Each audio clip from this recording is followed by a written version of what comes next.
I am 74 years old and I am tired. Tired of the concrete walls, tired of the city noise, tired of the loneliness hidden behind the door of my 16th floor apartment.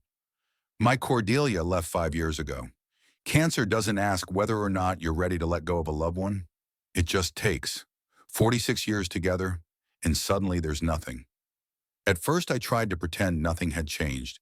I kept going to the same stores, cooking for two, talking to her in the evenings. Then I realized the ridiculousness of the situation and fell into apathy. For months, I didn't answer the phone, ate convenience foods, slept in a chair in front of the TV. Ivan, my only son, dropped by every few weeks to see if his old man was still alive. I worked as a geological engineer for almost 50 years. The oil companies pay well for people who can find the black gold beneath the earth.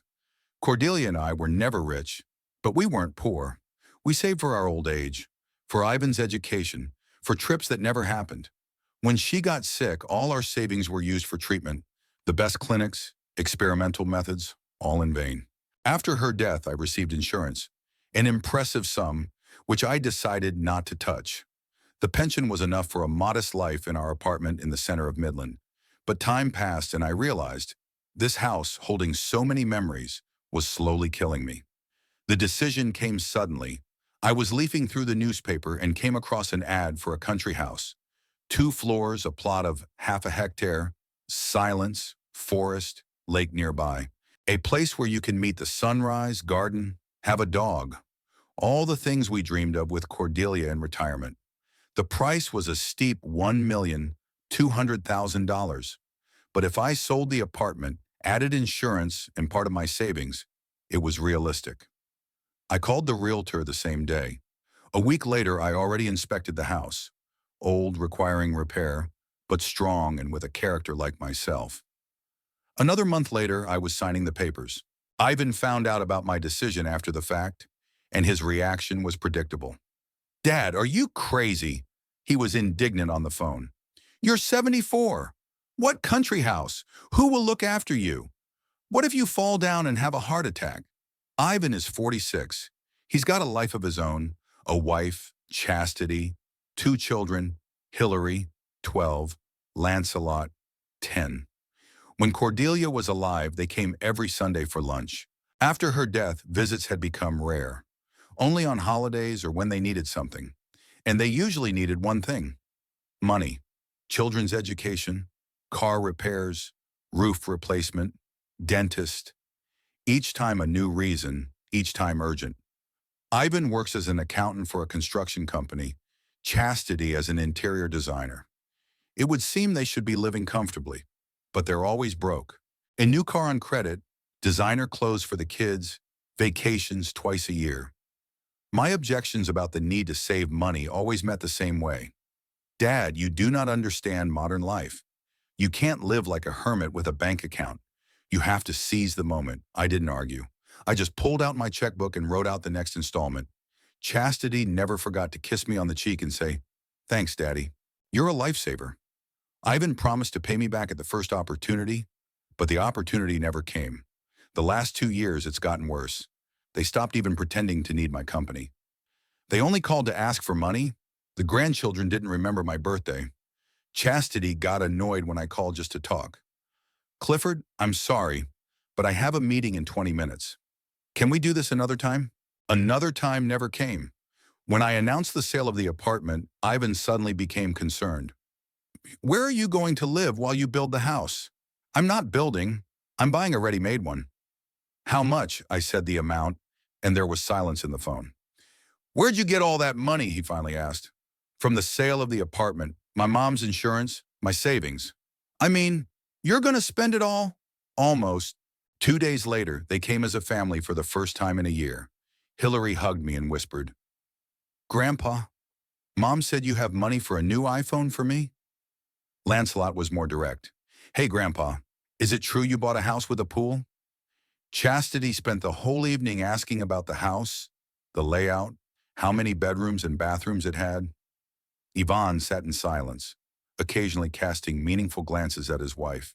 When the children left to watch TV, Chastity put her hand on mine and said in that sweet voice that only came out of her when she talked about money, "Clifford, dear, Ivan and I have been thinking, maybe you'll change your mind after all.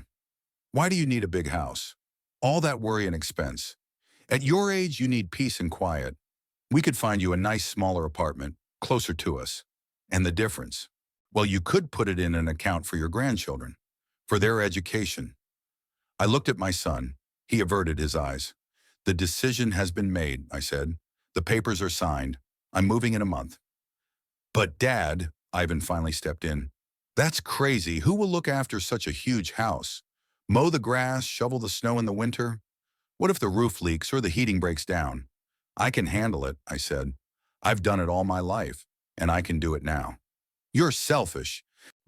Chastity suddenly snapped out of her pretense of concern. You think only of yourself.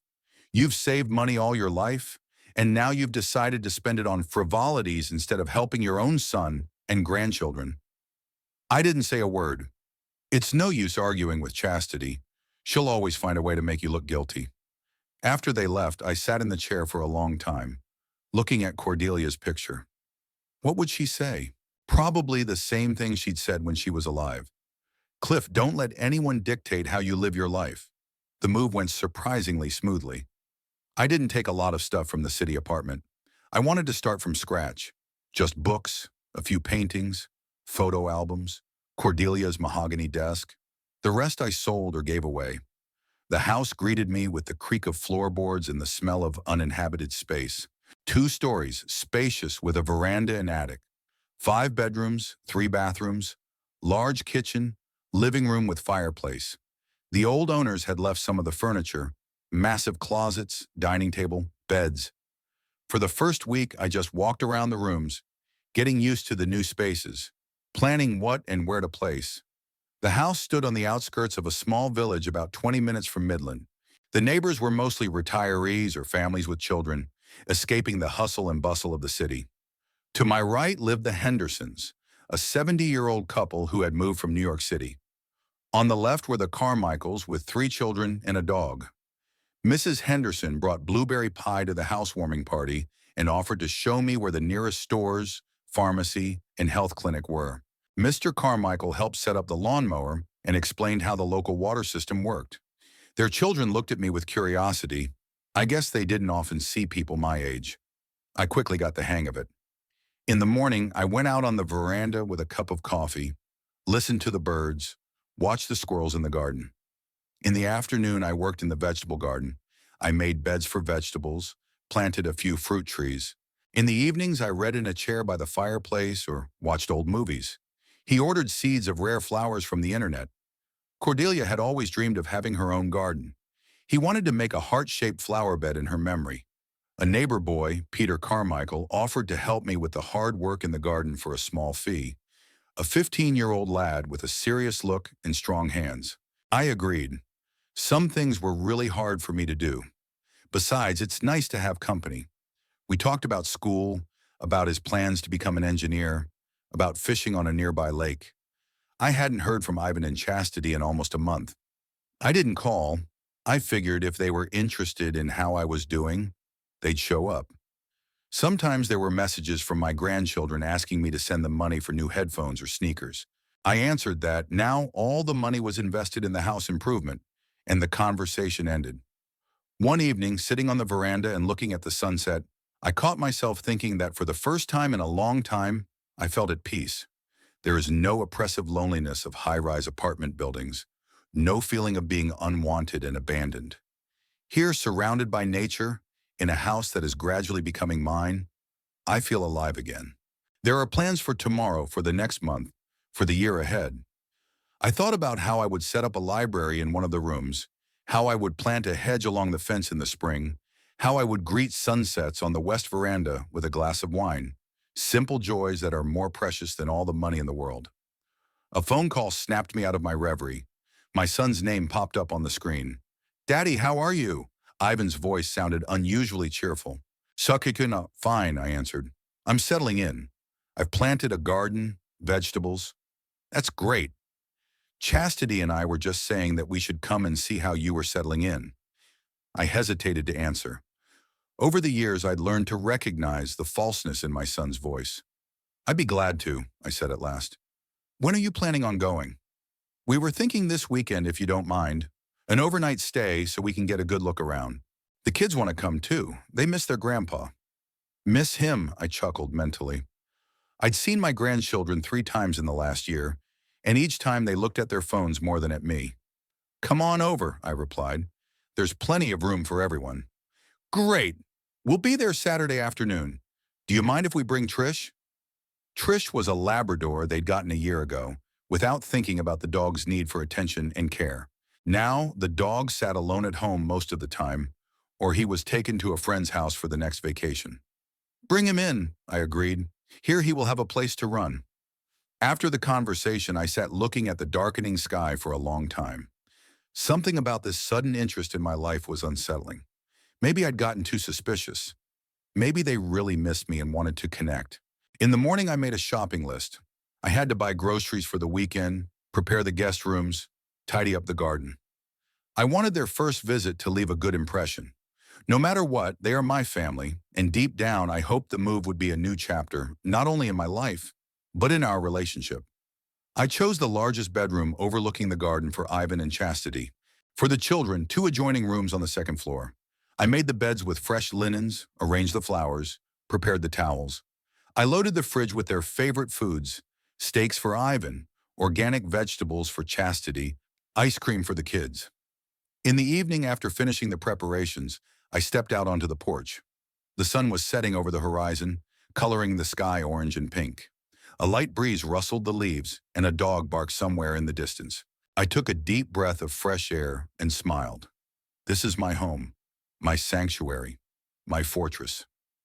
Every morning I wake up with the first rays of the sun. The city habit of pulling the curtains is a thing of the past. Here in the countryside, I want to feel every moment of the new day. I like to lie in bed for a few minutes, watching the sunlight slowly fill the room, listening to the birds singing outside the window. It's moments like these that I can almost physically feel time slowing down. Within 2 weeks of moving in, I began to slowly make this house my own. Cordelia's desk took pride of place by the window in my bedroom. Her picture is on the bedside table. In the kitchen, I hung the clock she had given me for our 40th wedding anniversary, an old-fashioned beating clock that measured time in a measured and solid way as we lived our lives. The library became my major project. The third room on the second floor with its high ceiling and bay window seemed made for books. I ordered custom-designed bookcases, dark wood, glass doors, carved details. The craftsman from the neighboring town, a gray-haired Peter Webb, worked slowly, but every detail came out of his hands flawless. My father always said, "Peter, furniture should outlive its maker," he said, running his hand over the smooth surface of a shelf. These cabinets will last 100 years, no less. I hope the books will find new readers after me, I replied, looking at the boxes of books waiting to be read. Webb looked at me carefully. Any children, grandchildren, son, daughter-in-law, 2 grandchildren. Do they like to read? I pictured Hillary and Lancelot staring at their phones, Chastity with a glossy magazine, Ivan perusing the business press. Not really, Webb shrugged. There's still time. Books can wait. Day by day, I settled into the house, filling it not only with things, but with new memories. Morning coffee on the veranda, reading in the chair by the fireplace, working in the garden until sunset. Sometimes neighbors would drop by. Jean Henderson would bring homemade cookies or jam. Her husband Robert would share newspapers and magazines. One evening, the doorbell rang. On the threshold stood a woman in her 60s with short gray hair and penetrating blue eyes. Meredith Hope, she introduced herself, extending her hand. I live across the street. Thought I'd finally meet my new neighbor. I invited her in, and we spent the evening talking and drinking tea. Meredith turned out to be a former literature professor, retired 5 years ago. She was widowed, like me, but much earlier. Her husband had died in a car accident 20 years earlier. They had no children. After Jonathan's death, I went to work, she said. University students' books. It saved me from despair. And when I retired, I decided I wanted peace and quiet. How do you live alone, as I asked, thinking about my loneliness. Meredith smiled. You know, Clifford, there is a big difference between loneliness and solitude. I'm not lonely. I have friends, former colleagues, neighbors. but I value my solitude. It gives me the opportunity to hear my own thoughts. Her words made me think. All my life I've been part of a couple, part of a family. After Cordelia died, I felt lost, incomplete. But maybe at my age, seclusion isn't a punishment, but a gift. An opportunity to finally live for myself, to listen to my own desires, to follow my own rhythms. Our meetings with Meredith became regular. On Tuesdays, she would come to my house for tea. On Fridays, I would drop by for a glass of wine and a game of chess. We exchanged books, discussed what we'd read, shared life stories. Meredith never asked about my family, as if she sensed that the subject hurt. Gradually, I made other acquaintances. On Thursdays, the local library had a book club, mostly retired people discussing classics and contemporary literature. At the supermarket, I met Lawrence Douglas, a former military pilot who now led a modeling group for local children. He invited me to join. "You have an engineering mind, Cliff," he said when I told him about my work.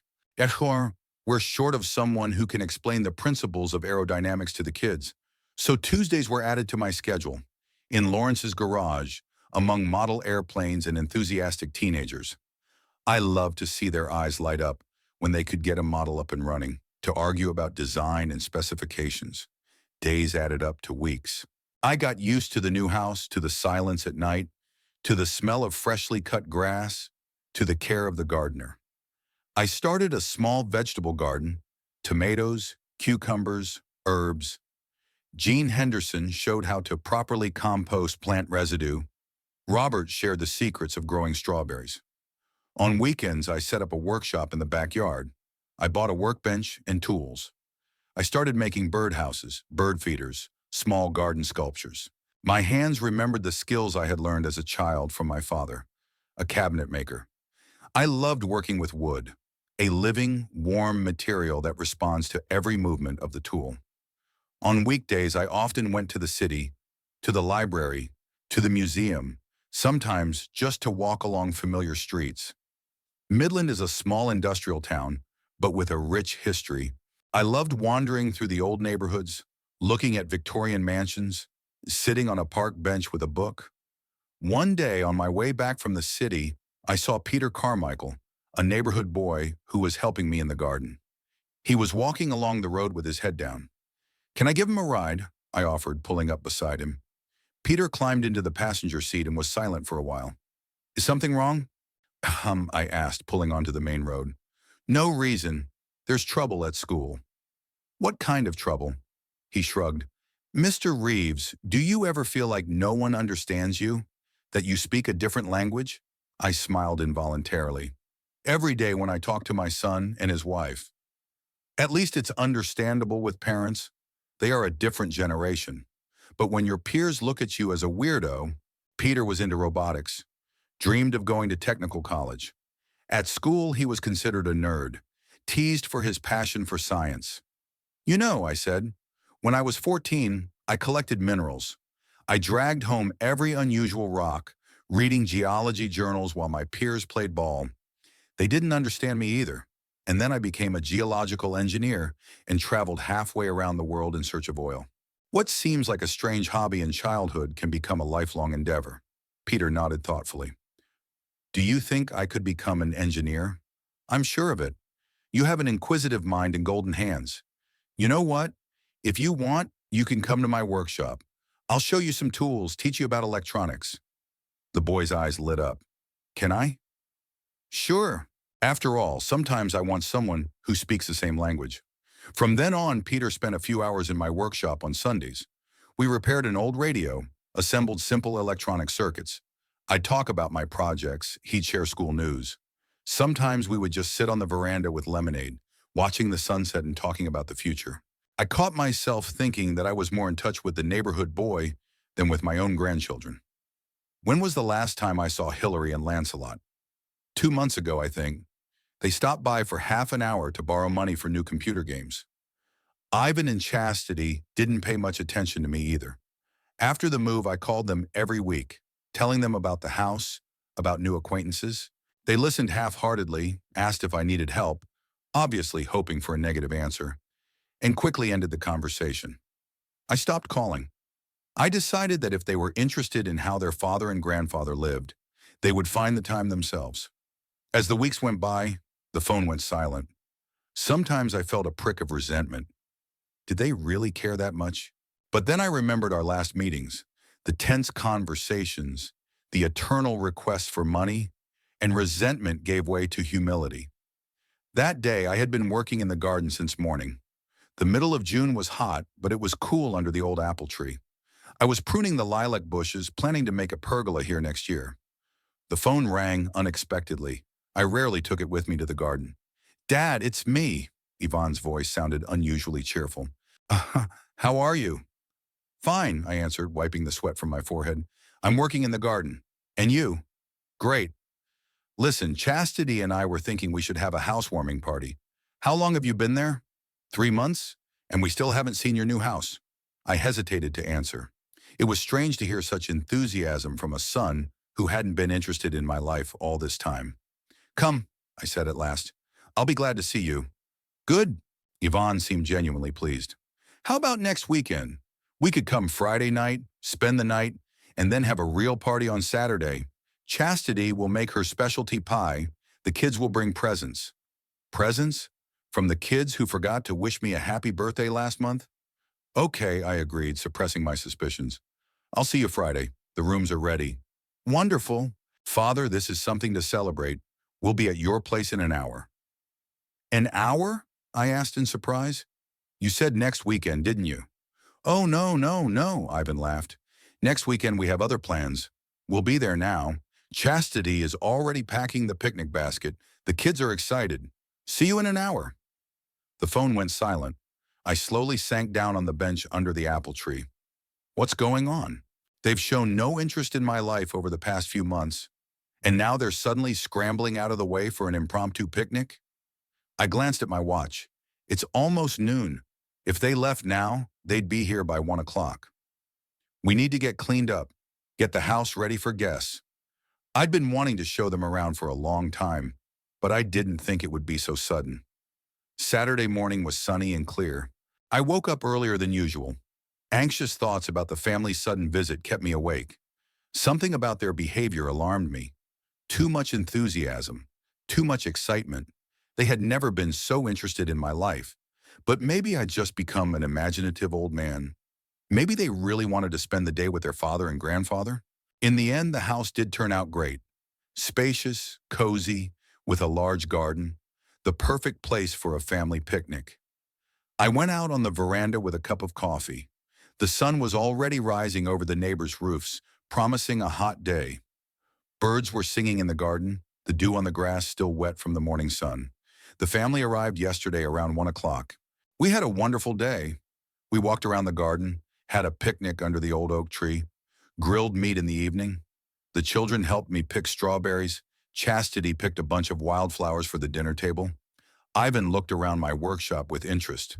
Everything looked idyllic. And then they stayed the night. I was glad. The big house was finally filled with voices, with laughter, with life. Hillary and Lancelot quickly settled into the guest rooms, Chastity and Ivan in the bedroom overlooking the garden.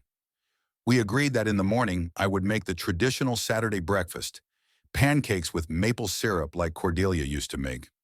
As I finished my coffee, I heard the sound of a car pulling up. That's odd. It was still only 7 in the morning. Who could it be? I stepped out onto the porch and froze with surprise. A large truck pulled up to the gate, driven by a man I didn't recognize. Another car, a minivan, pulled up next to it, and Yvonne jumped out. "Dad," he waved at me. "You're up. All right." "What's going on?" I asked, looking at the truck. "Who's that?" "This?" Ivan waved his hand. "We thought we'd bring some things from home. Since we're staying for the weekend, the kids need things. Toys. You know how attached they are to their stuff." I watched 2 more men get out of the truck. Big guys in overalls. "You hired movers to bring the kids toys?" I asked incredulously. "Well, not just toys," Ivan smiled, but it was a strange smile. Chastity wanted to take some of the furniture, some of the dishes. You know how women like to cook in their kitchen. At that moment, the back door of the truck rolled aside, and I saw its contents. Couches, chairs, tables, boxes, suitcases. It didn't look like weekend stuff. It looked like moving. Ivan, my voice dropped to a whisper. What's going on? Let's go inside, Dad. My son took me under his arm. We'll explain everything. The whole family was already gathered in the living room. Chastity, fresh and alert, as if she hadn't slept all night, was typing something quickly on her phone. The children were sitting on the couch, talking excitedly. Grandpa, Lancelot exclaimed, we're moving in with you. Isn't that great? I slowly sank into the chair, feeling my heart start to beat faster. Moving in? I repeated. What do you mean you're moving? Chastity looked up from the phone. Clifford, we wanted to surprise you.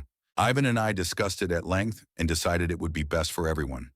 You're here alone in a huge house, we're in the city in a cramped apartment, and this way the family will be together. But, I stammered, unable to find the words, but this is my house. I bought it for me. I didn't plan. Dad, Ivan sat down across from me. You said yourself yesterday how lonely you were, how glad you are that we're here. Wouldn't it be better if we all lived together? You're not young anymore. You need supervision and help. I'm 74 years old, I objected. I'm perfectly fine. And I didn't say I was lonely. On the contrary, I have friends, activities. At your age, Chastity sat down on the arm of Ivan's chair. You can't live alone. What if something happens? A heart attack? A fall? Who's going to help? We're worried about you, Clifford. I looked from one face to the other. I saw impatience in Chastity's eyes, determination in Ivan's. They'd already made up their minds. Without me. What about your apartment? I asked. The job? The kids' school? We rented the apartment, Ivan said. We'll transfer the children's school here because the school year is over, and in the fall they'll go to the local school. It's a 40-minute car ride from my work, which is fine. Chastity can work remotely. But I started. The movers are here, Dad, my son interrupted me. Let's get a room. Chastity and I need a big bedroom. The one you gave us yesterday will be perfect. The kids are already settled into theirs. And for you. I think grandfather would be comfortable in the room on the first floor, Chastity said. The one next to the kitchen. It's hard for you to climb stairs, isn't it, Clifford? It's not hard for me. I objected, but no one was listening. Chastity went out to meet the movers, and Yvonne followed. The kids rushed to the window, watching their things being unloaded from the truck. I remained seated in the chair, trying to comprehend what was happening. This is some kind of nightmare. Yesterday I was the owner of this house making plans for the future, and today I'm just faced with the fact that they're moving. Without asking, without warning. The next few hours passed like a blur. The movers hauled furniture, boxes, suitcases. Chastity commanded, telling them what to carry and where to carry it. Even paced between the house and the truck with a concerned look. The kids were running around the rooms, picking out places for their toys. I stood on the veranda, watching my quiet, cozy house turn into a train station. Unfamiliar furniture, someone else's belongings, paintings in garishly bright frames were being carried past me. No one asked my opinion. No one was interested in my feelings. By lunchtime, the truck was unloaded. The living room was unrecognizably changed. My old armchair had been pushed into a corner, making room for a leather couch and two massive armchairs. A huge TV was hung on the wall. My books were boxed off the shelves to make room for Chastity's figurine collection. Dad, Ivan came over to me with a guilty look. We've been thinking your bedroom would be better for the kids. They need more space, and you can move to the room on the first floor. It's quiet and peaceful. My bedroom? I questioned. But all my stuff is in there. Cordelia's desk, her pictures. We'll move everything carefully, he assured me. Don't worry. Half an hour later, I watched the movers move out of my bedroom the furniture I'd chosen, arranged, and gotten used to. Cordelia's things were put in boxes, not much cared for. Her desk was put in the hallway because there was no room for it yet. Where did you put Mom's picture? I asked Ivan, not finding it on the bedside table. Oh, that old one? He waved his hand. Chastity had put it away in a drawer, said it didn't fit in with the new decor. By evening, I was finally moved into a small room on the first floor, which I planned to use as a guest room for elderly guests. 10 square meters, a narrow bed, a small closet. My stuff was piled in the corner in boxes. You can sort it out later, Dad. At dinner, I tried to bring up the sudden move again. I didn't agree to you living here, I said, looking at Ivan. I bought this house for myself. I spent all my savings so that I could have a corner of my own in my old age. Ivan and Chastity looked at each other. Dad, the son began patiently, we're doing this for your own good. You can't live alone in a house this big. It's dangerous. And besides, don't you like having grandchildren around? You always said you wanted to see them more often. Seeing them more often, yes, I agreed. But that doesn't mean that I'm willing to give you the whole house and I'm going to live in a small room. Don't be so dramatic, Clifford. Chastity rolled her eyes. It's a perfectly decent room. At your age, you should be glad you have someone to take care of you. You didn't ask me, I continued, my anger rising to my throat. You just put me in front of the fact. This is my house. I bought it. And very fortunately, Chastity muttered under her breath, but I heard her. What do you mean? I asked sharply. Nothing, she said with a strained smile. I was just saying that you've chosen the house well. It's perfect for a family. I got up from the table. I want you to pack your things tomorrow and go back to your apartment. There was silence in the room. Ivan slowly put down his fork. Dad, that's impossible. We've already rented out the apartment. We have nowhere to go. That's not my problem, I replied. You didn't ask my permission. You invaded my home. Clifford, Chastity stepped forward. You don't understand. We're not just doing this for ourselves. We're worried about you. You've become forgetful, distracted. Remember last month when you forgot our birthdays? I didn't forget, I countered. I sent cards and presents. See? Chastity looked at Yvonne victoriously. He doesn't even remember that he didn't congratulate us. Dad, Yvonne took my hand. Please sit down. We need to have a serious talk. I sat down, feeling my strength leaving me. What's going on? Have I really forgotten something? Or is it them manipulating me? Lately, Ivan began, as if he'd rehearsed this speech, we've noticed that you've been changing, forgetting important dates, events. Sometimes you say strange things. We consulted a doctor. He said that at your age, it could be the beginning of certain processes. Dementia, Chastity interjected unceremoniously. The doctor said it could be the beginning of dementia. I stared at them, not believing my ears. Dementia? Yes, I forget little things sometimes, but who doesn't? I have a clear head. I read complex books, solve crossword puzzles, teach children the principles of aerodynamics. That's absurd, I said firmly. I'm perfectly fine, and I want you out of my house. See? Chastity turned to Ivan. Aggression, denial, all the signs. I'm not aggressive, I exclaimed, and then I realized I'd raised my voice. Aloha. Daddy, Ivan spoke softly, as if to a child. We're going to stay here. We'll keep an eye on you. And if you get worse, we'll think about an institution where professionals can take care of you. A nursing home, Chastity put in again.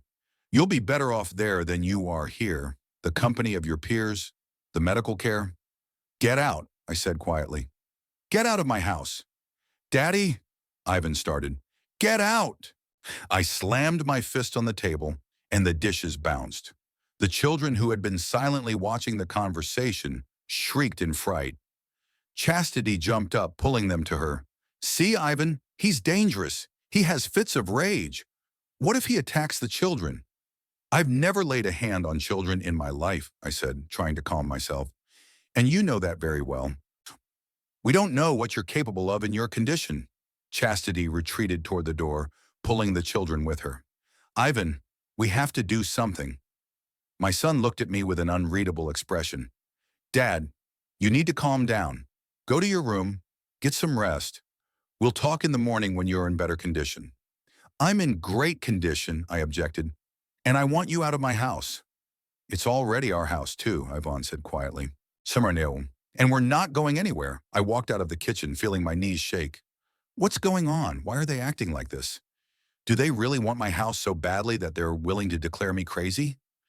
In my new room, I sat on the bed, wrapping my arms around my head. I need to calm down, to think. Maybe they'd come to their senses in the morning. Maybe this is some kind of misunderstanding. Half an hour later, there was a knock at the door. Ivan brought me some tea. Dad, drink it, please. It's a soothing Melissa tea. It will make you feel better. I took the cup without looking at my son. Thank you. Dad, he sat down next to me. We really want what's best for you. Think about it. Is it bad that we'll live together? A big family in a big house. You won't be alone. We'll help with the farm, with the garden. The children will be able to spend more time with you. I was silent, staring into my cup. The tea smelled strange, not just molasses, something else, bitter. Just give us a chance, Stephen continued. Please, for Mom's sake, she'd want us to take care of you. He walked out, quietly closing the door behind him. I set the cup on the nightstand without touching the tea. Something told me not to drink it. The next few days passed in some strange fog. I felt like a guest in my own home, unwelcome and extra. Chastity completely remodeled the kitchen, throwing out my old dishes and cooking utensils. My beating clock, a gift from Cordelia, was gone from the wall. It's too loud, the kids can't sleep. The TV in the living room was now running constantly. Reality shows, sports channels, cartoons. My chair had been pushed so far into the corner that sitting in it, I couldn't see the fireplace or the window. In the garden, Chastity's renovation, my vegetable beds were uprooted to make room for an inflatable pool. The rose bed I planted in Cordelia's memory has been converted into a barbecue area. The roses are prickly and the kids could get hurt, Chastity explained when I protested. Cordelia's desk had disappeared from the hallway. I found it in the shed, piled high with old boxes. When I tried to bring it back into the house, Ivan gently but insistently stopped me. Dad, there's no room for it. The house is already set up. My books from the library were temporarily moved to the basement to make room for a playroom. The kids need space for a console and foosball table. Every protest I made was met in the same way. Concerned looks, whispers, and then a conversation about how I was worrying again and needed to rest and calm down. Every evening, Ivan brought me Melissa tea, which I tried to discreetly dispose of by pouring it into a flower pot or the bathroom sink. One morning as I passed Ivan in Chastity's bedroom, I heard a snippet of conversation. Worry. The papers are ready. All I need is his signature. What if he refuses? He won't. Dr. Harris said with his symptoms, he could easily be declared incompetent. Then I wouldn't need his signature. I'd be the legal guardian and I'd be in charge of the estate. What if he goes to his doctor? He might get a different opinion. He doesn't have a doctor here. He just moved here. Dr. Harris is an old friend of mine, and he'll arrange it. I stepped quietly away from the door, feeling my back grow cold. That's it. They want to declare me incompetent and take possession of the house. That's why that tea every night. Some drug must be in there to make me look lethargic, forgetful. It's like my mind is clear. We have to act, and fast. They were about to evict me to the basement. Ewan had offered yesterday to move my bed to a cozy room in the basement where it's quiet and cool. A little longer, and I would finally lose control of my own life. In the evening, when everyone was gathered for dinner, I decided to go for broke. Ivan, I said, trying to make my voice sound weak and uncertain. You were right. It's really hard for me to live alone. I'm glad you moved. My son looked at me in surprise. Really, Dad? I'm so glad you realized that. Yes, I nodded, looking down at my plate. And I was thinking, maybe we should make it official, so that the house would belong to all of us? There was silence at the table. I looked up. Iwan and Chastity were staring at me with ill-concealed triumph. What do you mean, Papa? Evan asked cautiously. Well, maybe we should redo the deeds. Make the house community property? Or I could gift it to you. After all, I don't have much left. Clifford, Chastity put her hand on mine. That's very noble of you. We appreciate it. I just want everything to be legal, I continued, looking at her with innocent eyes. Why don't we go see a lawyer next week? Sure, Dad. Ivan couldn't hide his joy. I'll organize everything. But, I paused. I need a small favor. I'd like to visit an old friend of mine in Midland, a lawyer named Gregory Pierce. He and I go way back, and I promised I'd stop by. Could you drive me up on Monday? Sure. Ivan nodded readily. Why do you want to see a lawyer? Oh, just to see him, I smiled. He and I used to be in the same club. I want to tell him about the new house. Show off a little. Şülüyorum. Okay, Ivan agreed. I'll take you back on Monday. After dinner, lying in my narrow bed, I stared at the ceiling and thought. The plan had come suddenly, but I felt it was the only way out. I won't let them take away my home, my freedom, my dignity. I won't let them declare me crazy for their greed. Maybe at 74 I'm not as fast and strong anymore, but my mind is still clear, and I know what to do. It's been a week since I promised Ivan and Chastity I'd give them a house. A week of pretense, humiliation, and quiet rage. Every morning I forced myself to smile at breakfast, to agree to all their suggestions, to feign senile forgetfulness and dementia. Dad, you didn't take your medicine again. Ivan shook his head, pointing to the pills I'd supposedly forgotten to take. Oh, it slipped my mind, I smiled guiltily, swallowing the pills with water. They didn't know that I'd long ago learned to hide the pills under my tongue and then spit them out discreetly. I didn't understand what exactly they were giving me, but the effect was obvious. Drowsiness, lethargy, confusion. The perfect symptoms for someone who's about to be declared incompetent. The trip to the lawyer never happened. First, Ivan said he had a work emergency. Then he said his car was in the shop. I didn't insist, realizing he wasn't going to drive me into town. Instead, I lurked and began to watch. On Monday, I spotted Chastity intercepting the mailman at the gate.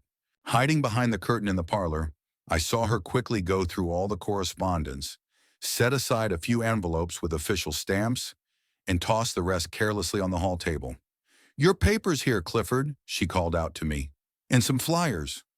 I thanked her, but noticed that among the papers was not the monthly bank statement, which should have arrived that day. So they control both my mail and my finances. That evening, Ivan sat next to me in the living room, with a concerned look on his face. "Dad, we need to talk about money," he began.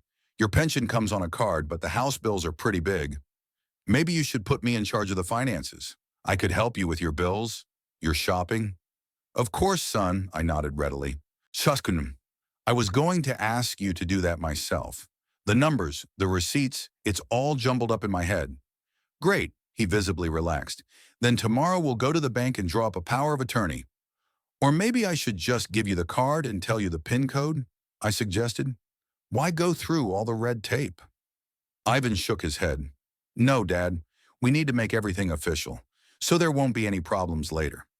I knew what kind of trouble he was talking about. Without an official authorization, any use of my card could be considered theft. Ivan was too careful to take any chances. The next day we did go to the bank. Ivan was unusually attentive, helping me out of the car, supporting me under his elbow. At the bank, he explained the situation to the manager. Elderly father, incipient dementia, needing help with financial management. I sat absent-mindedly, occasionally mumbling something inappropriate. When the manager asked me questions, I looked at Ivan confusedly, as if I didn't understand what was being asked of me. "See?" Ivan whispered to the woman. "He's like this a lot. He gets confused, forgets basic things." The manager nodded sympathetically and handed me the documents to sign. I looked at them for a long time, as if I didn't know what they were, then signed them with a trembling hand. The power of attorney to manage the account was complete. Returning home, I mentally went over the remaining options. The account in this bank was practically empty. Only my pension was lying there. I had long ago transferred my main savings to another bank, which Ivan didn't know about. But it will not be possible to hide it for long. Sooner or later, they will find statements, documents. Chastity met us at home. "The school called," she told Ivan. "They need to come tomorrow to sign some papers for the children's transfer." "Okay, I'll go in the morning," he nodded. "How did Dad behave at the bank? They talked about me like I wasn't there, or like I couldn't understand them." "Perfect," Ivan grinned. "A real absent-minded old man." The manager didn't even doubt that he needed help. I silently made my way to my room and sat on my bed. Rage and helplessness overwhelmed me. They had taken my home, my money, my dignity. They treated me like a child or an incapacitated old man. And worst of all, they believed they were doing the right thing. That evening at dinner, I noticed Ivan and Chastity exchanging glances and barely perceptible nods. Finally, Ivan coughed and put down his fork. "Dad, Chastity and I have been thinking..." Remember what you said about a lawyer and remortgaging the house? I nodded, trying to look interested. Yes, of course. When can we go? We found a great notary, Chastity said. She's ready to come here tomorrow. You won't even have to drive anywhere. That's convenient, isn't it? Very, I agreed. What exactly are we doing? Yvonne and Chastity looked at each other again. Well, like we said, Yvonne began carefully. A deed of gift for the house. You were going to give it to us, weren't you? Some. Oh, yes, I pretended I'd just remembered. Of course I meant to. I just forgot. Old head. I smiled guiltily. Good, Chastity exhaled in relief. The notary will be here tomorrow at 11. We'll sign the papers, and that'll be that. What about the house payment? I asked innocently. Will I have to pay anything for the deed of gift? Don't worry, Dad. Ivan patted my hand. We'll pay for everything. You'll just have to sign it. And then the house would be yours? I clarified. Ours, Ivan corrected. It would still be yours too. We'll just be co-owners. That's a lie. I knew enough about the law to know that a deed of gift transferred ownership completely. I wouldn't remain the owner, not even nominally. But I nodded with a trusting smile. Great. I'm glad we've settled everything. After dinner, Chastity suggested we watch a family movie. I declined, citing fatigue. In my room, I sat at a small table by the window and started writing. I needed to make a plan while my head was still clear, while I could still remember all the details. Half an hour later, there was a knock at the door. Ivan brought my evening molasses tea. Here, Daddy, drink it before you go to bed. It'll help you sleep. Thank you, son. I took the cup and put it on the table. I'll drink it as soon as I finish my letter. A letter? Ivan looked up. Who are you writing to? To my old friend Howard, I smiled. I want to tell him about the new house, about how you moved in with me. Invite him to visit. Ah, Ivan relaxed. Finish it and drink your tea while it's hot. And go to bed. Tomorrow's a big day. When he went out, I took the cup and poured the contents into the flower pot on the windowsill. Poor plant. How many sleeping pills or tranquilizers had it absorbed these days? I wouldn't be surprised if it wilted soon. In the morning, I woke up earlier than usual. It was just starting to get light outside the window. I dressed quietly and slipped out of the room. The house was silent. Everyone was still asleep. I tiptoed into Ivan's study, which used to be my library. Turning on a small desk lamp, I started looking for the deeds to the house. They had to be here. Ivan was too pedantic to keep important papers anywhere. The top drawer of the desk was locked. I pulled a bunch of keys out of my pocket, an old one from the city apartment. One of the keys fit the lock. Inside were neatly folded folders of documents. I quickly flipped through them until I found what I was looking for: the sales contract for my house and the certificate of registration of ownership. I took a few pictures on my old cell phone, a button dinosaur as Hillary called it. Ivan and Chastity didn't pay much attention to it, thinking that at my age I could barely master a smartphone. What they didn't know was that this dinosaur was quite capable of taking pictures and emailing them. After closing the drawer, I put the key back in place and continued my search. There were some papers on the table, among which I noticed a gift form, already filled out, waiting only for my signature. I took a picture of it too, noting the name of the notary, Linda Fisher. I'd never heard of her, but I was sure she was either an acquaintance of Ivan's or had agreed to overlook some of the formalities for an extra fee. Next to her lay a medical chart, mine. I opened it carefully and was horrified. A diagnosis of dementia in the early stages, signed by Dr. Harris. A recommendation to establish guardianship. A statement from Ivan describing my symptoms: aggression, forgetfulness, paranoia. It's all prepared, all thought out. They were just waiting for me to sign the deed of gift so they could terminate my rights. I photographed these documents as well, making sure the frame was clear and all the details were legible. Then I carefully put everything back and turned off the lamp. I had to get back to my room before anyone woke up. At 7 in the morning, the house began to wake up. I could hear Chastity making breakfast, the kids getting ready for summer camp, Ivan talking on the phone. At 8, there was a knock on my door. Daddy, are you awake? Chastity's voice sounded strangely affectionate. Breakfast is ready, and don't forget, the notary is coming today. I remember, I said. I'll be right there. At breakfast, Ivan and Chastity were unusually attentive. They put food on my plate, asked me how I slept, if I was worried about anything. The children seemed to be aware of what was going on too, acting quieter than usual, looking at me with a strange expression. It was either pity or guilt. After breakfast, the children and I will go to summer camp, Chastity said. Akano will be back when the notary arrives. I'll stay with you, Papa, Even added. We can sit in the garden if you like. It's supposed to be a warm day. I agreed, acting happy at the prospect of spending time with my son. In fact, I had the feeling that they were afraid to leave me alone. What if I changed my mind or did something unpredictable? When Chastity and the children left, Ivan and I went out into the garden. I sat down in a chair under an old apple tree, the only place that hadn't been reconstructed. It's beautiful here, Ivan said, looking around. It's a great place for a summer vacation. This isn't a vacation for me, I said quietly. This is my home. Ivan looked at me worriedly. Of course, Dad. It will still be your home. It's just that we'll be living here, too. A big family, as it should be. As it should be, I echoed. We were silent for a moment. I looked at the garden I'd worked so hard to create. A lot had changed in the last week. My favorite roses, the vegetable beds, the beds of perennials were gone. In their place were an inflatable pool, a barbecue area, plastic children's toys.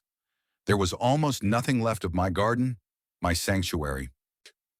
You know, Ivan, I said, looking away, when I was young, I dreamed of a big house with a garden.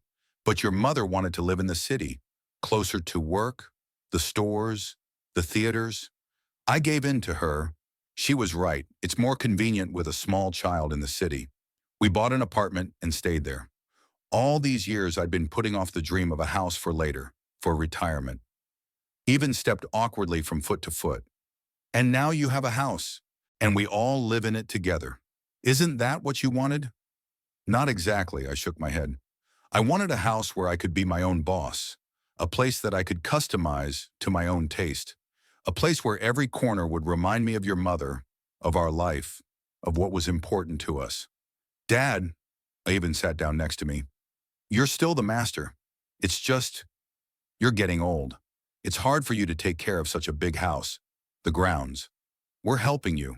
Already, by throwing out my stuff, by destroying the garden I planted, locking me in a small room? Is that helping? Yvonne sighed. You're being dramatic. We've simply adapted the house to suit the needs of the whole family, and your room is quite comfortable. What about the medicine you put in my tea? Is that help too? The son jerked as if struck by a blow. What? What are you talking about? Don't pretend, Ivan. I looked him straight in the eye. Every night you bring me tea with molasses in it, after which I can't concentrate, I get confused. Forget basic things. What do you put in it? Sleeping pills? Tranquilizers? Dad, it's paranoia, Ivan stood up. You can see there's something wrong with you. That's why we're worried. You need help, supervision. I need my house, I said firmly. My garden. My life. You have all that, Ivan was almost shouting. Just accept that you can't live alone anymore. I rose slowly from my chair. And if I don't?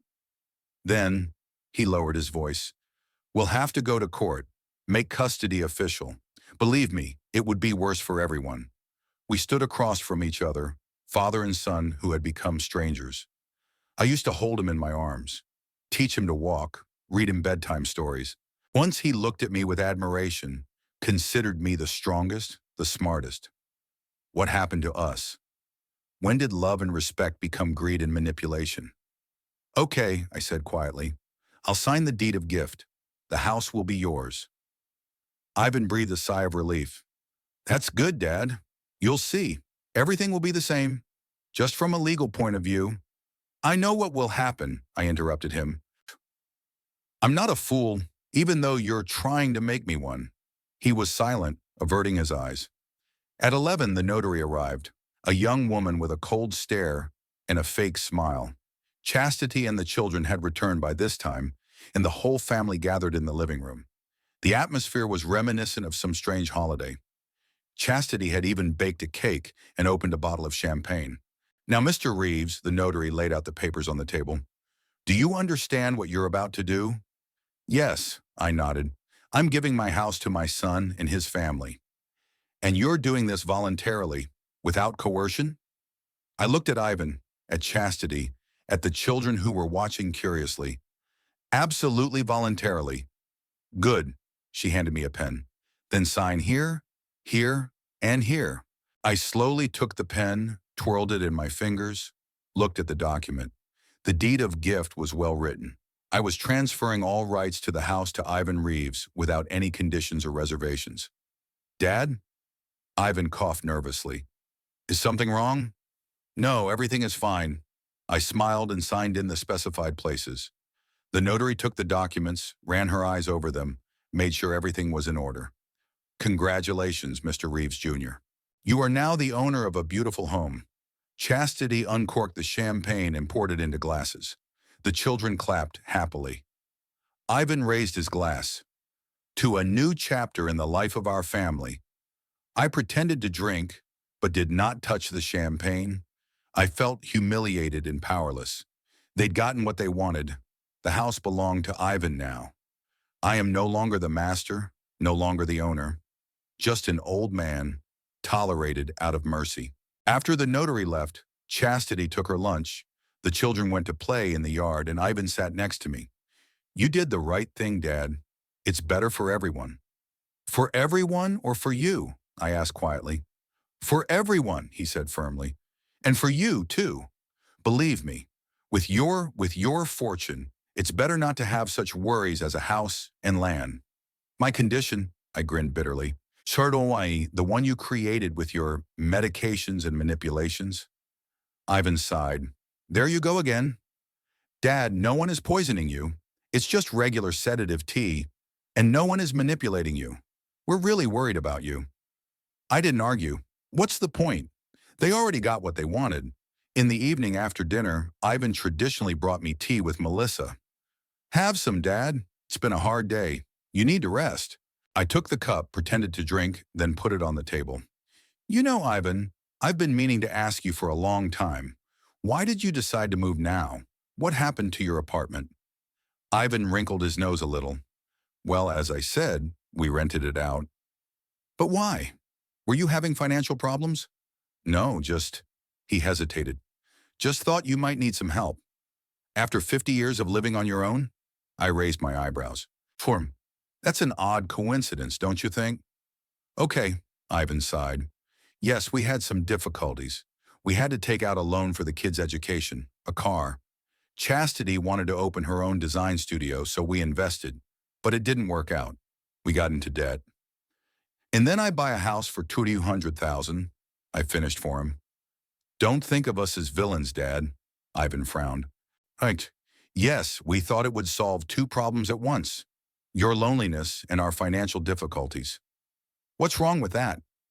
Nothing if you had talked to me honestly. But you chose to invade my home, take it away, and declare me incompetent. We didn't. I've seen the papers, Ivan, I interrupted him. The petition for guardianship, the medical report from your Dr. Harris. It's all ready to go to court. The son turned pale.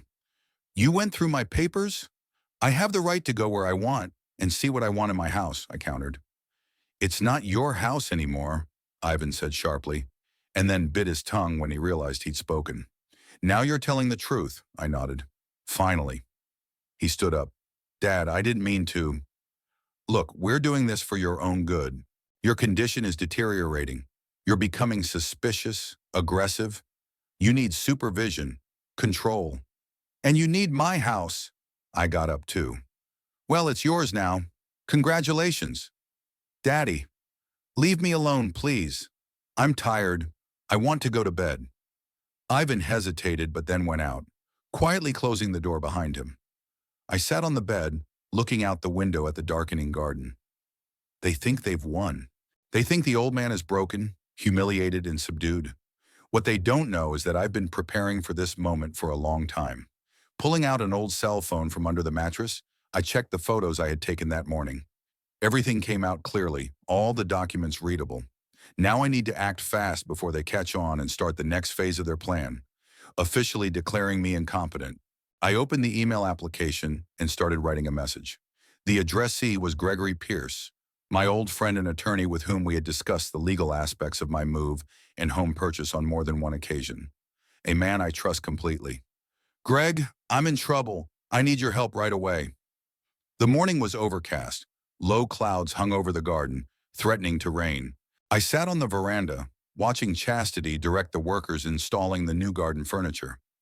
My old wicker chairs and table had already been taken to the dump. Too shabby, Daddy. Not safe. Now there will be a fancy faux rattan set. Practical, modern, impersonal. 3 days have passed since I signed the gift deed.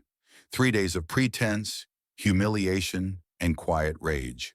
I continued to play the part of the dutiful, somewhat confused old man. I agreed with all of Yvonne and Chastity's decisions, didn't mind when they threw out my things, obediently took my pills, which I still hid under my tongue, drank my sedative tea, pouring it into a flower pot when no one was watching. I waited to hear back from Gregory. My old friend and lawyer had never let me down, but now every minute seemed like an eternity. What if he was on vacation? What if he changed his email address? What if... The phone in my pocket vibrated. I carefully pulled it out, shielding it from view with the palm of my hand. A message from Greg. Got your email. The situation is serious. We need to meet in person. When can you get out to the city? I quickly typed a reply. Difficult. I'm being followed. My son won't let me out of the house. It didn't take long for Greg to respond. Got it. Here's an idea. There will be an ambulance outside your house at 10 o'clock tomorrow morning. The medic is a friend of mine. Fake a heart attack. They'll take you to the hospital.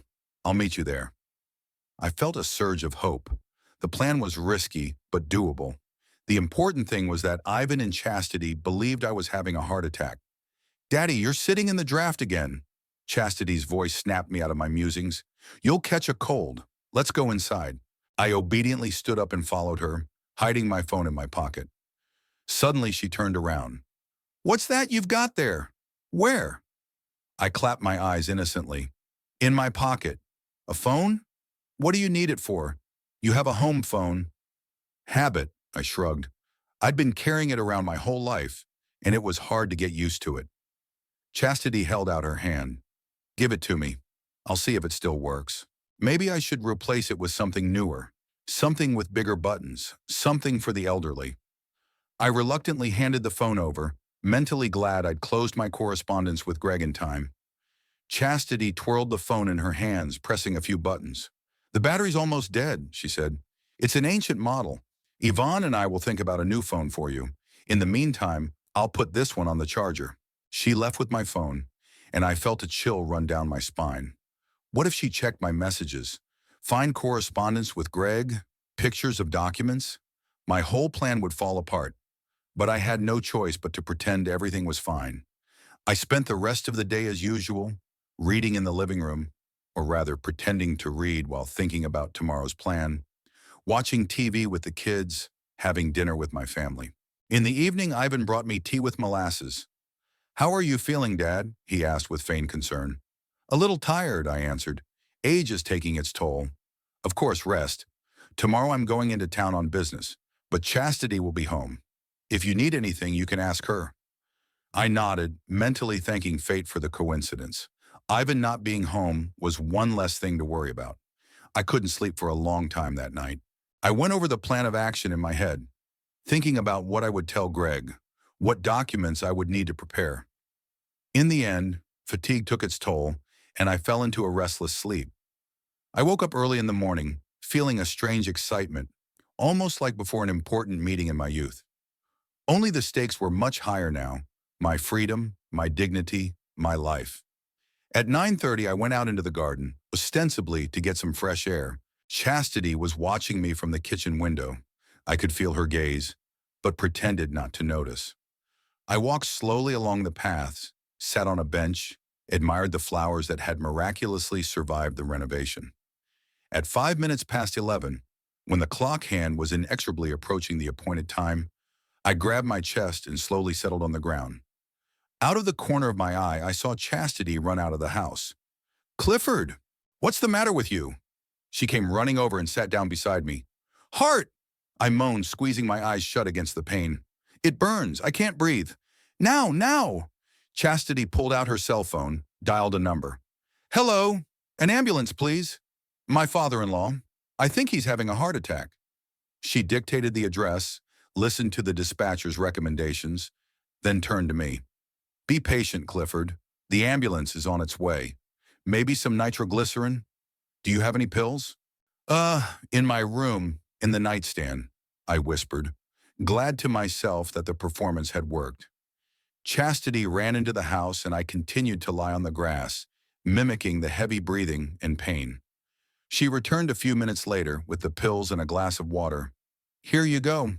Put it under your tongue like the doctor said." I obediently took the pill, but did nothing with it, just hid it in the palm of my hand.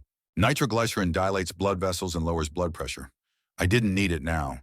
I needed a clear head and a steady hand. At exactly 10 o'clock, an ambulance stopped at the gate. Two medics walked quickly into the garden with stretchers. One of them, a tall man with a thick beard, winked at me in a way that Chastity didn't notice. "Greg's acquaintance," I realized. "What's wrong?" he asked, sitting down next to me and pulling out a stethoscope. "My heart," I moaned again. A sharp pain radiating to my left arm. The medic listened to my heart, took my blood pressure, shined a flashlight in my eyes. "It looks like angina," he said, turning to Chastity. "We need to get to the hospital right away for a full workup." Of course, she nodded. "I'll pack his things and come with you." "No need," the medic said quickly. "In the emergency room is a long procedure, paperwork. Better come back in an hour or an hour and a half when we'll have him settled in the room." Chastity hesitated. I could see the worry in her eyes, and not for my health, but for a plan that could go wrong. "Which hospital will you take him to?" she asked. "The city hospital. The cardiac ward," the medic answered as he helped his colleague put me on the stretcher. "I'll call my husband," Chastity said. "He's in town now, so he can come straight to the hospital." "As you wish," the medic shrugged. "Just don't hold us up. Every minute counts." They loaded me into the car, closed the doors, and drove away from the house. As soon as we were out of sight, I sat down on the stretcher. "Thanks for your help. Are you from Greg?" "Yes," the bearded man nodded. "My name is Michael. Greg is waiting for us at the cafe across from the hospital. We'll drop you off there and then pick you up in 2 hours and bring you back home. Ostensibly after a checkup, diagnosed with unstable angina. What if my son or daughter-in-law gets to the hospital early and doesn't find me there?" "Don't worry, everything's been thought out. Your name will be on the admission list. The nurse at the reception desk will say that you have been taken away for examination and ask you to wait." The plan was well thought out. I could feel Greg's hand in it. My old friend always had a keen eye for detail and an ability to envision every possible scenario. The ambulance stopped in the alley behind Martha's Cafe. Michael helped me out, and we went through the back door. Waiting for me in a separate office was Greg, a tall, gray-haired man with shrewd eyes and aristocratic posture. "Cliff!"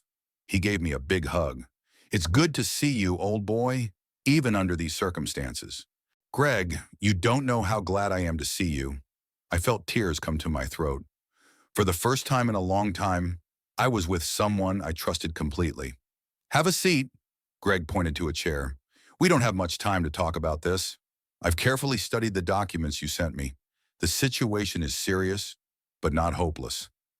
I sat down feeling a strange mixture of relief and anxiety. "They took the house from me, Greg. They made me sign a deed of gift. It's all Ivan's now." "Technically, yes," Greg nodded. "But we can challenge the deed of gift on the grounds that it was signed under duress and fraud. The photos of the documents you sent, especially the medical report of this Dr. Harris, would be good evidence." 2 weeks passed in a drawn-out wait. After my meeting with Greg, I returned home and continued to play the role of a sick, weakening old man. Ivan and Chastity seemed content with my condition, weak enough to not fight back, but not so severe as to cause fear for my life. A perfect balance for their plans. Every night, Ivan brought me molasses tea, and every night I found a way to dispose of it discreetly. Chastity controlled my pills, standing by me as I swallowed them, sometimes even checking to see if I had hidden them under my tongue. I had to be extra careful. The house continued to change before my eyes. My things disappeared one by one. "Making room," as Chastity had said. The bookcases from the library were taken to the dump. replaced by a video game console, a big TV, and a comfortable couch for Ivan. The boxes of my books were moved to the garage, where they stood beneath the rain dripping off the roof. I didn't protest. Humility and submission was what they expected to see, and that's what I was giving them. In rare moments of solitude, I checked my phone, waiting for a message from Greg. He wrote briefly, "Everything is going according to plan. The paperwork is ready, waiting for the right moment." Wednesday morning, Ivan came into my room looking serious. "Dad, we need to talk. I took the day off from work. Chastity is taking care of the kids. We have time to discuss the important things." "Of course, son." I pulled myself up on the pillows. "What is it?" "Dr. Harris believes," Ivan sat on the edge of the bed, "that your condition requires constant monitoring, perhaps even specialized care." "Are you talking about a nursing home?" I gave him a frightened look. "No, no," he waved his hands hastily. "Not a nursing home, just a special facility with medical staff where you'll be under constant supervision." "How is that different from a nursing home?" I asked. "It's more modern facility," Even chose his words, "with individualized care, with comfortable conditions, almost like a sanatorium." I was silent, looking at my son. He continued nervously. "Chastity and I have already found out everything. The conditions there are excellent. A separate room, a garden for walks, socializing with peers, and most importantly, constant medical care." "And how much does it cost?" I asked quietly. Ivan hesitated. "Not cheap, of course, but your pension should be enough for basic care, and if you need additional services, we'll help you." "My pension," I shook my head. "Son, what about our house? I thought we were going to live here together as a family." "We will be a family," he assured me fervently. "It's just that you'll live in a place where you'll be properly cared for. Chastity and the children and I will visit you often." "How often?" I looked him straight in the eye. "Well, as often as we can. The kids have school, we have work, but we'll come on holidays."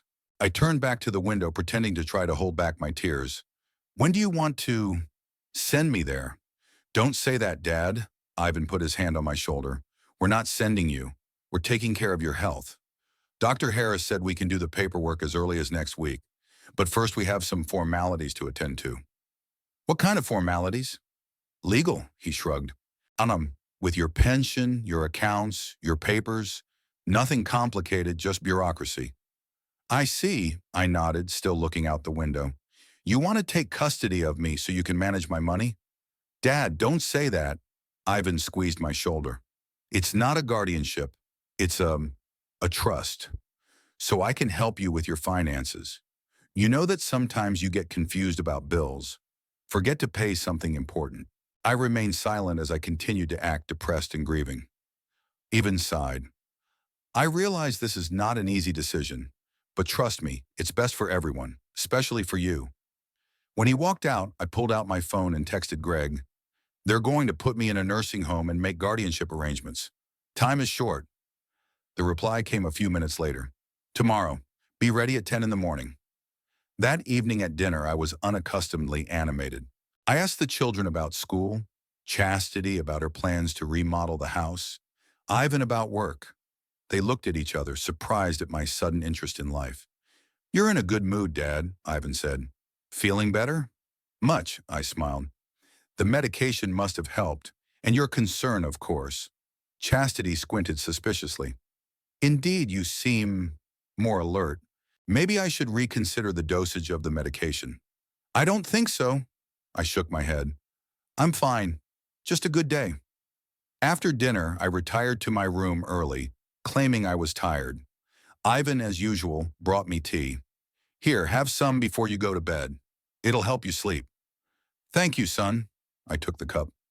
"You take care of me as I used to take care of you." A shadow flashed across his face, either of guilt or embarrassment, but he quickly got over the emotion. "Of course, Dad. Good night." When the door closed behind him, I poured the tea into the pot with the plant and went to bed, pulling the blanket up to my chin. I needed a good night's sleep before tomorrow. The morning was sunny and clear, as if nature had decided to support me. I got up earlier than usual, showered, shaved thoroughly, and put on my best house suit. When I came out to breakfast, Chastity raised her eyebrows in surprise. Clifford, you're so... You're all dolled up. Where are you going? Nowhere in particular, I smiled. It's just a nice day. It's a sin to spend it in a robe. Ivan looked up from his paper. Dad, if you want, we can go for a walk in the garden today. The weather's fine. I'd love to, I nodded. Maybe after breakfast? We sat at the table, talking about nothing. The kids were eating cereal. Chastity was flipping through a glossy magazine. Ivan was checking something on his phone. Just a normal family morning. No one suspected that in an hour everything would change. At exactly 10 o'clock, the doorbell rang. Insistent, demanding. Chastity flinched. Who could it be this early? I'll get it. Ivan got up from the table and went out into the hallway. I heard him open the door, the sound of unfamiliar voices, official, stern. Then Ivan exclaimed, What? What eviction? There's some mistake. 3 men in strict suits entered the dining room.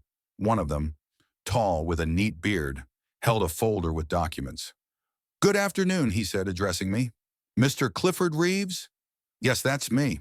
I stood up, trying not to show excitement. Akane, I'm Jonathan Wheeler, the bailiff. He held out his ID card to me. And these are my colleagues, Officers Burton and Price. We have a warrant to evict you from this residence. Eviction? Chastity jumped out of her chair. What the hell are you talking about? This is our house. I'm afraid not, ma'am. The bailiff opened the folder. According to the deed, this house is owned by Sunset Investments. Here's the certificate of title, the deed of sale, and the eviction order. Yvonne snatched the documents from the bailiff's hands, frantically looking through them. There's some mistake. The house belongs to me.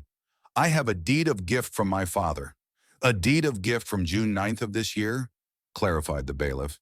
It is null and void because Mr. Reeves no longer owned the house when he signed it. He had sold it to Sunset Investments Corporation on June 7th, 2 days before he signed the deed of gift. Ivan turned pale and turned to me. Dad, what's going on?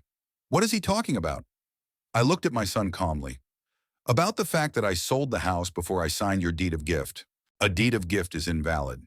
You can't give something you don't own. But, how? Ivan looked from me to the bailiff in confusion. When did you do it? You didn't leave the house. I signed the purchase agreement at the hospital when I was supposedly being examined after a heart attack, I explained.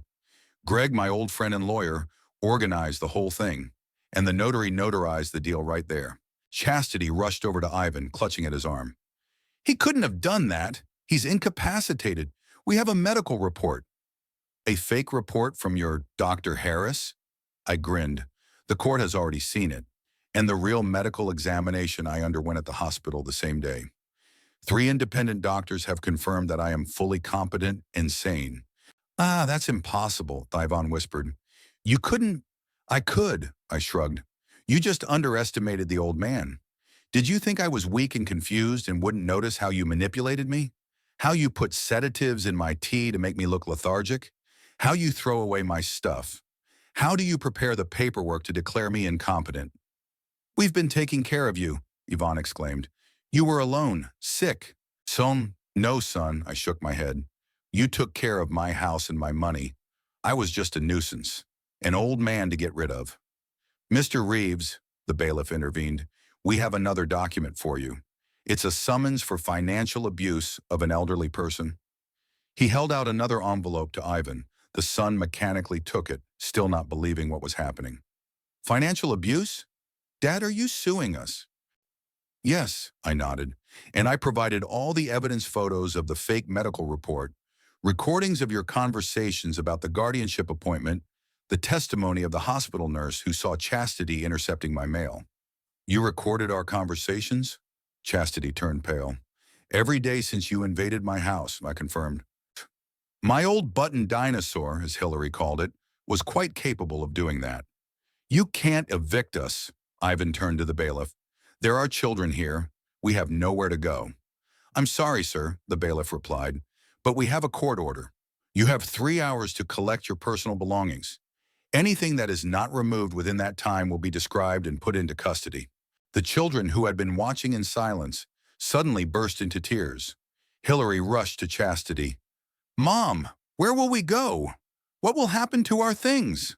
Chastity hugged her daughter, throwing angry glances at me. Don't worry, honey. We'll figure something out. It's just a mistake, a misunderstanding. It's not a mistake, I shook my head. And you know it. Ivan suddenly collapsed to his knees in front of me. Daddy, please don't do this. Forgive us. We were wrong, but we are your family. Where will we live? What will happen to the children? You didn't think about that when you evicted me to the basement, I replied coldly. When you planned to put me in a nursing home. When you threw away Cordelia's things. When they poisoned me to make me look insane. We never... Don't lie, Ivan, I interrupted him.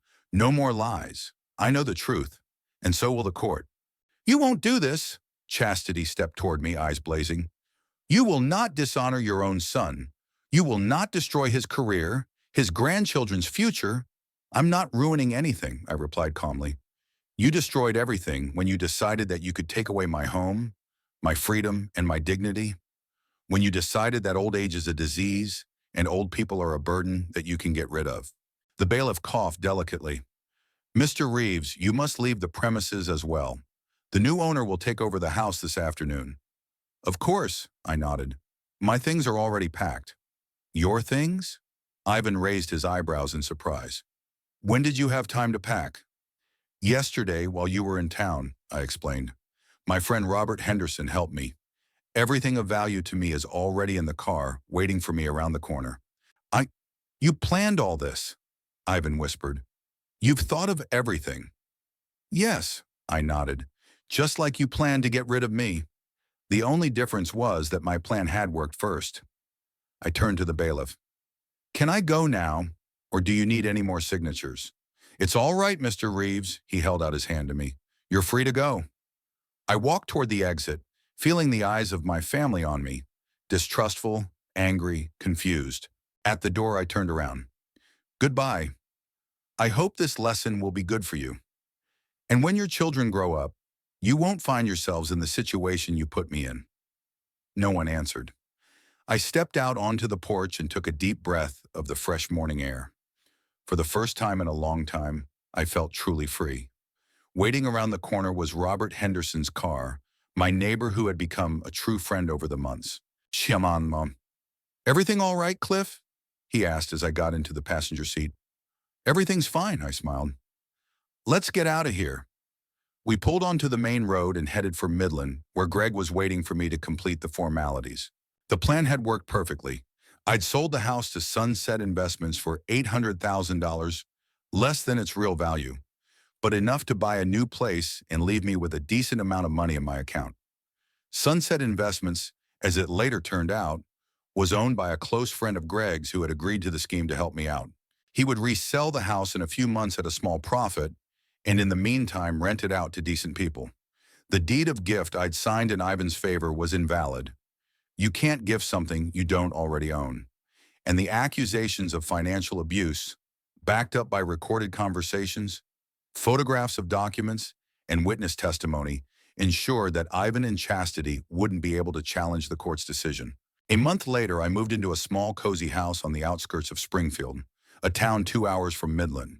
It was one story, with a porch, a garden, and a view of the lake. I could have afforded a bigger house, but I decided not to make the same mistake. Luxury housing attracts attention, and I wanted peace and quiet.